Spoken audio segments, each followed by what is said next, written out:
Megastar చిరంజీవితో heroine గా మంచి జోరు మీదున్న టైంలో రోజా ఏ రేంజ్ లో స్టెప్పులు వేశారో చూసాం. ముఠా మేస్త్రి, ముగ్గురు మునగాళ్లు, బిగ్ బాస్ తదితర సినిమాల్లో ఇద్దరు కలిసి నటించారు. డాన్సుల్లో ఒకరితో ఒకరు పోటీ పడ్డారన్నది నిర్వివాదాంశం. మళ్లీ ఇద్దరు ఇప్పుడు తెరపై కనిపిస్తే ఓ పాటికి డాన్సులేస్తే ఎలా ఉంటుంది? సినిమాల్లో ఏమో అది సాధ్యమవుతుందో లేదో గానీ బుల్లితెరపై మాత్రం ఇద్దరు కెమిస్ట్రీ ఓ రేంజ్ లో పండించేశారు. మీలో ఎవరు కోటీశ్వరుడు గేమ్ షో కోసం రోజా హాట్ సీట్ లో దర్శనమిస్తే హోస్ట్ గా చిరంజీవి ఆద్యంతం ప్రోగ్రామ్ ని రక్తి కట్టించేశారు. రోజాతో స్టెప్పులేశారు, కామెడీ పండించారు. అలా ఇలా కాదు, చిరంజీవి రోజా ఇద్దరు ప్రస్తుత వయసును పక్కన పడేశారు.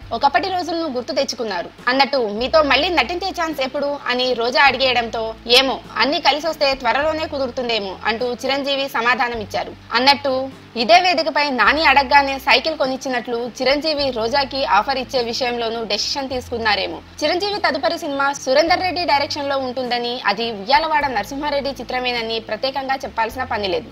రాజకీయంగా చిరంజీవి పేరు చెబితే విరుచుకు పడిపోయే రోజాయేనా మీలో ఎవరు కోటీశ్వరుడు కోసం ఇలా చిరంజీవి దగ్గర చిన్నపిల్లలా సందడి చేసింది?